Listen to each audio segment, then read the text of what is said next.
வணக்கம் ஃப்ரெண்ட்ஸ், இந்த வீடியோவை சப்ஸ்கிரைப் பண்ணுங்கள், கமெண்ட் போடுங்க. இது ஒரு முக்கியமான வீடியோ, மகாபாரதத்தை பற்றி சிம்பிளாக. தேங்க்யூ. வணக்கம் குட்டீஸ். உங்களுக்காண்டி இப்போ கொஞ்சம் மகாபாரதத்தை பற்றி சிம்பிளாக நம்ம என்னென்னு பார்க்கலாமா? ஸ்ரீ குருப்யோ நமக. குரு பிரம்மா குரு விஷ்ணு குரு தேவ மகேஸ்வரா குரு சாட்சாத் பரபிரம்மா தஸ்மை ஸ்ரீ குரவே நமக. ஸ்ரீ மாத்திரே நமக. சரி, இப்போ ஈஸியாக நம்ம தெரிஞ்சுக்கலாம். பேச்சு மொழியில் மகாபாரதத்தை பற்றி தெரிஞ்சுக்கலாம். இது எனக்கு இன்ஸ்பயர் ஆனது எப்படின்னா, பரிநிதின்னு ஒரு சின்ன பொண்ணு, 9 வயசு பொண்ணு, மகாபாரதம் ராமாயணத்தை பற்றிலாம் நல்லா பேசிகிட்ருக்கு இங்கிலீஷில். அதிலேருந்து சில குறிப்புகள் எடுத்து உங்களோட பகிர்ந்துக்கலான்னு நினைக்கிறேன். சரியா? சரி, இப்போ மகாபாரதத்தோட மாரல் என்ன? நம்பர் 1 என்னென்னா, யாரையுமே வெறுக்கவும் செய்யக்கூடாது, வெறுக்கவே கூடாது. தலையிலேருந்து கால் வரைக்கும் இவன் சரியில்லை அப்படின்னு ஒதுக்கி வைக்கக்கூடாது.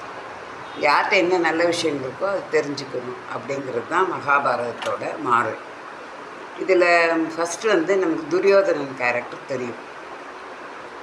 ஆக்சுவலாக அவன் ரொம்ப கெட்டவன் கிடையாது. ஆனால் அவன் மைண்டு பூரா எல்லாம் எனக்கு தெரியுன்ற அகம்பாவம். ஸோ கிருஷ்ணர் சொல்கிறாரு, எது தர்மம் எது அதர்மம்னு எல்லாம் எனக்கு தெரியும் போங்க அப்படின்னு சொல்லிட்டு சொல்லிடுறான்.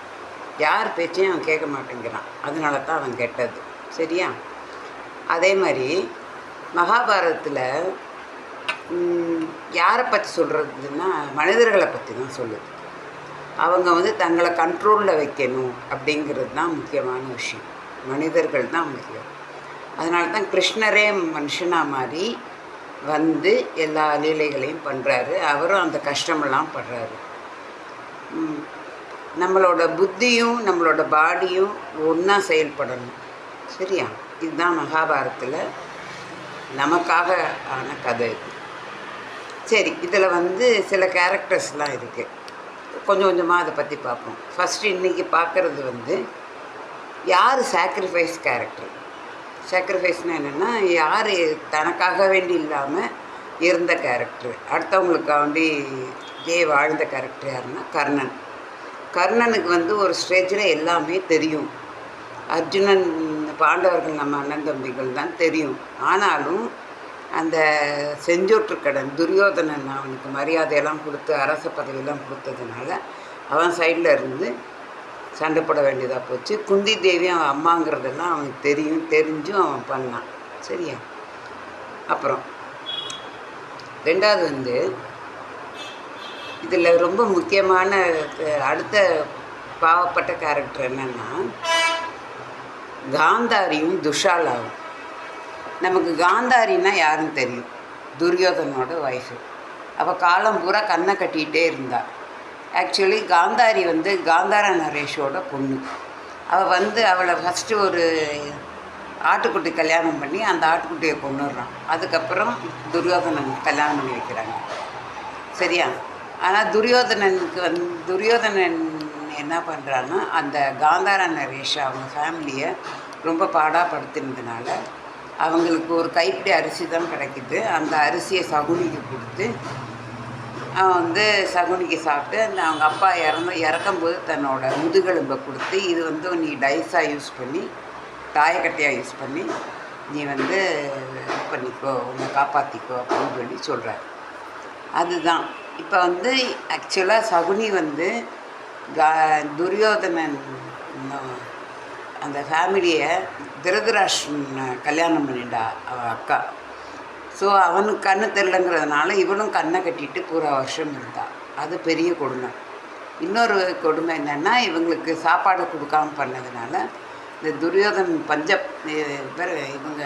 துரியோதனன் 100 அண்ணன் தம்பிகளையும் கொல்றதுக்கு தான் அவன் இருந்தான்.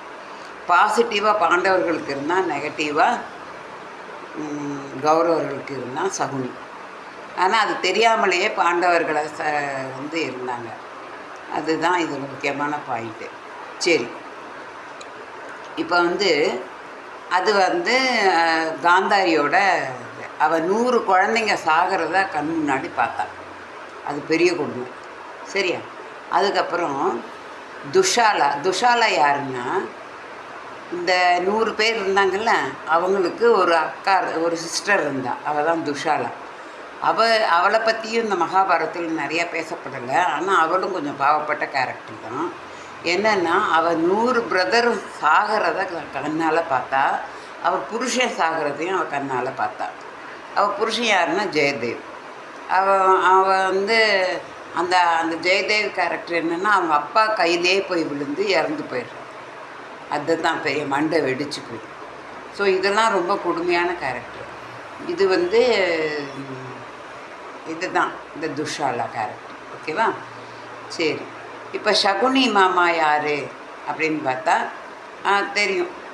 கதை ஓரளவு சினிமாலாம் பார்த்துருப்பீங்க. கேம்பிளிங் பண்ணும்போது அந்த டைஸை வச்சு கௌரவர்களுக்கு ஜெயிக்கிற மாதிரி ஜெயிக்க வச்சு பாண்டவர்களையும் கௌரவர்களையும் சண்டை போட வச்சது தான் இந்த சகுனியோட வேலை.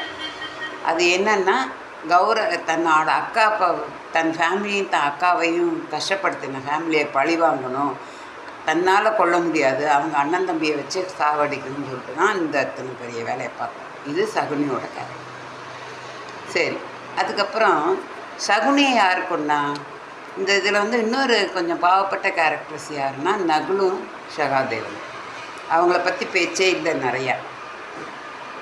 ஏன்னா அர்ஜுனன் வந்து கர்ணனை கொல்றாரு, பீமன் வந்து மற்ற எல்லாரையும் கொல்றான், தர்மர் வந்து சண்டை போடுறாரு மெயினாக நின்று. இதெல்லாம் நடந்துச்சு. நகுல் சகாதேவனை பற்றி சொல்லலை. ஆனால் சகாதேவன் தான் சகுனியே கொல்றான். அப்போ அது கொன்ன பின்னாடி அவனுக்கு ரொம்ப கில்ட்டி ஃபீல் ஆயிடுது சகாதேவருக்கு. ஏன்னா சகுனி வந்து தன்னோட எல்லா விஷயங்களையும் இந்த மாதிரி ஃபேமிலி கொடுமைப்பட்டது, இந்த மாதிரிலாம் நடந்தது எல்லா விஷயமும் சகாதேவன்கிட்ட சொன்னோன்னா, ஐயோ நம்ம இப்படி கொலை பண்ணிட்டோமேன்னு அவன் ரொம்ப வருத்தப்படுறான். ஆனால் சகாதேவன் தான் சகுனியை கொன்னது.